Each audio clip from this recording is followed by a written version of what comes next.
Young professionals are carrying a hidden crisis, masking severe financial distress behind a successful appearance. Maxed out credit cards, drained retirement accounts, and missed rent payments are accumulating out of public view. A 23-year-old accountant making a solid salary recently found himself buried in $20,000 of debt, amassed while sitting on his couch. Across the Atlantic, a 58-year-old named Craig accumulated thousands in debt from his phone, a relapse that led to visits from bailiffs and 2 suicide attempts. Decades ago, placing a bet required physical effort.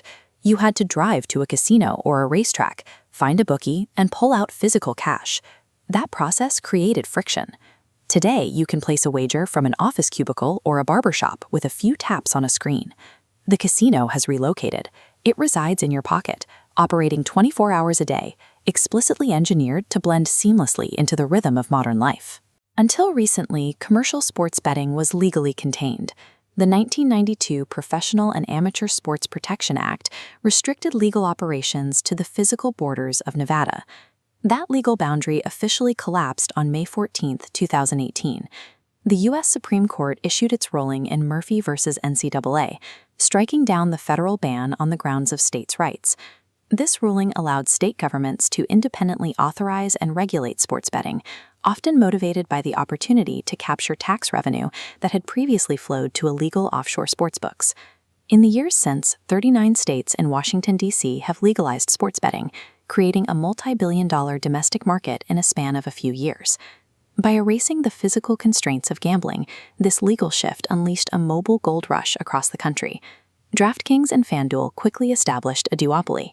They leveraged their massive, pre-existing daily fantasy sports databases to convert users into active sports bettors far faster and cheaper than traditional physical casino operators. To capture the younger demographic, the industry pivoted its marketing strategy. Instead of relying solely on regulated television commercials, operators flooded social media with organic content, memes, highlights, and casual sports commentary designed for high shareability. Paid advertisements are required by industry codes to include responsible gaming warnings and helpline numbers, but research shows that over 75% of organic social media posts from major brands omit these safety disclosures entirely. Social media influencers exploit their perceived authenticity by live streaming their personal wins and losses. Viewers watch as peers place large bets in real time, creating an immersive environment built on peer pressure. Streaming platforms like Kick take this a step further. They allow viewers to use virtual channel points to wager on the outcomes of the influencers' bets, teaching underage audiences the mechanics of wagering long before they are legally allowed to open an account. By bypassing traditional advertising guardrails, this organic marketing strategy actively conditions underage viewers to crave the risk and reward of gambling. Inside the apps, the interface relies on the same behavioral design principles used by social media companies to maximize engagement. Brain imaging of individuals with gambling disorders reveals neural patterns identical to those found in cocaine addiction. The central biological mechanism at play is the dopamine prediction error. Dopamine neurons fire most intensely when a reward is highly uncertain.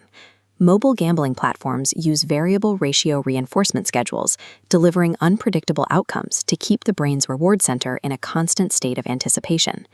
Consider a multi-leg parlay. If a bettor hits 3 out of 4 conditions, the wager fails. But the platform triggers digital fireworks and congratulatory animations when the final statistic narrowly fails, engineering a near-miss effect. The human brain processes that close loss as a partial victory. Instead of feeling the sting of losing capital, the bettor feels a false sense of skill, triggering an immediate impulse to place another wager to chase the loss. Live, in-play microbetting accelerates this cycle. Placing wagers every few seconds on the next pitch or possession shrinks the decision windows. This speed bypasses the rational prefrontal cortex, forcing bettors to rely entirely on impulsive limbic reactions. Frictionless deposits via Face ID or linked banking APIs eliminate the psychological pain of paying. Financial losses are masked as abstract digital numbers on a screen, rather than tangible currency leaving a wallet. Near-miss animations, rapid microbetting, and invisible payments work in sequence to keep the user engaged. These applications act as highly sophisticated behavioral traps. A fallout from this design falls heavily on emerging adults. Males aged 18 to 29 are experiencing rising rates of severe financial distress and personal bankruptcy tied directly to mobile wagering. This chart compares the explosive growth of active mobile betting accounts against the corresponding spike in payday loan defaults among young adults. Frequent betting correlates strongly with a 51.5% rise in high-cost payday loan usage and a sharp increase in credit card debt. On college campuses, student-athletes face an acute risk. The athlete-gambler wiring paradox dictates that the exact psychological traits making them successful in competitive sports, hypercompetitiveness and a high tolerance for risk, make them uniquely vulnerable to compulsive betting. As young bettors accumulate unsecured debt to fund their wagers, they increase their stakes in a desperate bid to win the capital back. Among all behavioral addictions, gambling disorders exhibit the highest incidence of suicidal ideation. The normalization of mobile betting has turned what should be a generation's primary wealth-building years into a cycle of systemic debt accumulation. Technology and finance companies are now expanding the model. Users are no longer limited to sports. Platforms are allowing individuals to bet on almost any verifiable real-world event. Prediction markets like Kalshi and Polymarket let users trade fractional contracts on political races and economic data. These exchanges are generating tens of billions of dollars in monthly trading volume. The Commodity Futures Trading Commission is proposing rules to regulate these event contracts at the federal level. This effectively places a large portion of the market beyond the reach of state licensing, state gambling taxes, and local consumer protections. Traditional financial institutions are resisting. The Chicago Mercantile Exchange filed a federal lawsuit to block this expansion, arguing that prediction markets bypass strict regulations on financial swaps.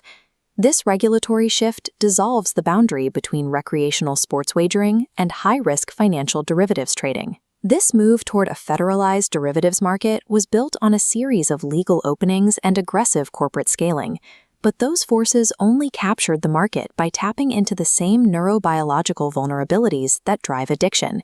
While technological and legal innovation moved at breakneck speed, public health frameworks failed to keep pace.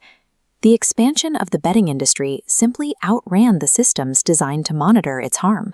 In the rush to capture tax revenue and displace the black market, we have to ask, did we engineer a near-perfect financial extraction machine, disguise it as entertainment, and place it permanently in the pockets of a vulnerable generation?